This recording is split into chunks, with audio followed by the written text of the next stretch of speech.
Hello friends, welcome to my channel. The revenge के episode 22 के साथ हाजिर हूँ। तो फिर चलिए एक्सप्लेनेशन शुरू करते हैं। एपिसोड की शुरुआत में हम देखते हैं कि सन डोह्यून और सेजुन फाइट करने के लिए रेडी होता है और सेजुन उसकी तरफ देख के सोचता है कि वो किस तरह का लड़का है। और सन डोह्यून अपनी ग्लव्स को पहनकर रेडी हो जाता है और कहता है कि क्या तुम रेडी हो? तो फिर चलो स्टार्ट करते हैं। और वो तेजी से आके सेजुन के मुंह पे पंच मार देता है। और उसकी स्पीड देखकर सेजुन सोचता है कि इस क्रेजी स्पीड के साथ क्या, मुझे बिलीव नहीं हो रहा है कि वो इतना ज़्यादा फास्ट है। बट सेजुन उसकी पंच को डॉच कर लेता है और तभी सन डोह्यून तेजी से आके उसकी साइड में से सेजुन की कमर में पंच मारता है और साथ ही उसके चेहरे पे फिर से पंच मारे जाता है। बट सन डोह्यून हैरान हो जाता है क्योंकि सेजुन ने उसकी पंच को दोनों बाजुओं से ब्लॉक कर लेता है। तो सन डोह्यून सोचता है कि क्या उसने उसे ब्लॉक कर लिया तो फिर मुझे उसे और भी ज़्यादा मारना होगा। और वो बड़ी तेजी से सेजुन को कभी इस तरफ से और कभी उस तरफ से पंच मारने लगता है और सोचता है कि अब ये फाइनल ब्लो है। तभी वो देखता है कि सेजुन गुस्से में उसे पंच मारता है, बट वो उस पंच को डॉच करके उसके मुंह पे पंच मारता है, जिसकी वजह से सेजुन की हालत थोड़ा खराब हो जाता है। सन डोह्यून सोचता है कि ये उसके चिन पर लगा है, ये हो गया, और कहता है कि नहीं, मैं ऐसी बातें नहीं कर सकता। और सेजुन उसके ऊपर ही गिर जाता है और सन डोह्यून सोचता है कि क्या वो बेहोश हो गया है। तभी सेजुन हंसते हुए कहता है कि तुम सच में बहुत फास्ट हो। ये सुन के सन डोह्यून कुछ समझ नहीं पाता। तभी सेजुन उसे पकड़ लेता है और कहता है कि तुम्हें पकड़ना बहुत ज़्यादा मुश्किल है। तो सन डोह्यून कहता है कि क्या तुम एक ग्रैपलर हो? ग्रैपलर मतलब फाइटर जो अपने ओपोनेंट को पकड़कर उससे लड़ता है। और सेजुन सोचता है कि ये लड़का बॉक्सिंग करता है और ग्लव्स भी पहनता है, अगर मैं उसे जमीन पर ला दूं तो क्या मैं जीत सकता हूँ? और सेजुन उसे अपने पैरों से लगाकर नीचे गिराने की कोशिश करता है, बट तभी सन डोह्यून उसे अपने कंधे से हिट करता है। ये देख के सेजुन सोचता है कि क्या उसने मुझे अपने कंधे से मारा? क्या मेरी चिन पर बहुत ज़्यादा चोट लगी है? और सन डोह्यून उसके सर को पकड़ के कहता है कि इन दिनों तुम्हारे जैसा बहुत से लोग हैं जो ये कहते हैं कि रेसलिंग और जियोजित्सु रियल लाइफ में यूज़ करने के लिए बेस्ट मार्शल आर्ट है।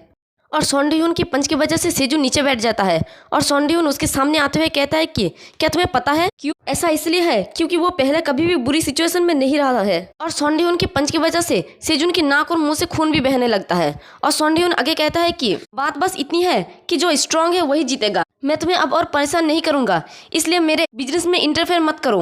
और उस बच्चे हाजिन को क्या हुआ उसके लिए मुझे बहुत सॉरी फील हो रहा है। और मैंने सुना कि रिहाब के दौरान उसे चलने में कोई प्रॉब्लम नहीं हुई, बस यही सोचो कि उसे गंदगी में कदम रखा। और सेजुन अपनी कांपते हुए हाथों को ऊपर उठाते हुए कहता है कि अपने गंदे मुंह से उसके नाम मत लो, मैं गिव अप करने की प्लानिंग नहीं बना रहा हूँ। और वो उसके एक पैर को पकड़ लेता है और चिल्लाते हुए कहता है कि कमीने, मैंने अभी तक स्टार्ट भी नहीं किया। ये देख के सन डोह्यून सोचता है कि उसके पास अभी भी स्ट्रेंथ है, ये उसका लास्ट चांस है। और सन डोह्यून अपनी उस पैर को सेजुन की पकड़ से छुड़ा लेता है और कहता है कि अगर तुम ऐसे ही चलते रहे तो ये काम नहीं करेगा। और कहता है कि कमजोर चीजें मीट बन जाता है और स्ट्रांग चीजें मीट खा जाती है। ये कुछ जंगल की कानून जैसा है जहाँ सबसे स्ट्रांग ही सरवाइव करता है। अगर तुम इसे समझ नहीं सकते तो बस इसे याद कर लो। और सेजुन की बालों को पकड़ के कहता है कि दुनिया चाहे कितनी भी अच्छी क्यों ना दिखे, इसकी नेचर कभी भी नहीं बदलेगी। और ये प्रूफ है कि तुम्हें मुझसे कोई भी इन्फॉर्मेशन नहीं मिलेगा। और उसे फिर से पंच मारते हुए कहता है कि अब तुम कुछ दिनों तक आराम ही करो। और वो उसे पंच मार देता है। तभी सन डोह्यून का दो दोस्त कुछ देख के हैरानी से कहता है कि ये क्या बकवास है, और उन दोनों का मुंह तो खुला का खुला ही रह जाता है। और सन डोह्यून भी देखता है कि उसका पंच सेजुन के बजाय जेसुन हेयुन के चेहरे पे लगता है। और जेसुन कहता है कि ये जितना मैंने सोचा था उससे ज्यादा फास्ट है। और जेसुन का ऐसा हाल देख के जेसन जोर जोर से हंसते हुए कहता है कि हेयुन, ये क्या है, आपके फेस के साथ क्या हुआ है? और वो जेसुन के पास आके उसकी तरह एक्टिंग करते दिखाते हुए कहता है कि आप ऐसे ही थे। तो जेसुन कहता है कि वो पंच सच में बहुत फास्ट था। और वो चश्मा वाला लड़का सेजुन के पास आके पूछता है कि क्या तुम ठीक हो सेजुन? और दूसरी तरफ सन डोह्यून की ग्लव्स फट गया होता है। वो अपनी ग्लव्स को देख के सोचता है कि मैंने डेफिनेटली उसे ठीक से पंच मारा था, लेकिन वो ठीक है। और तभी सन डोह्यून का एक दोस्त जेसन के कंधे पे हाथ रखते हुए कहता है कि तुम लोग कौन हो, अपने काम से कम रखो। क्या आप जानते हो कि आजकल के बच्चे कितने स्केरी हो सकते हैं? ये सुन के जेसन बड़े ही सीरियस होकर उसे कहता है कि शोल्डर। तो वो लड़का कहता है कि क्या?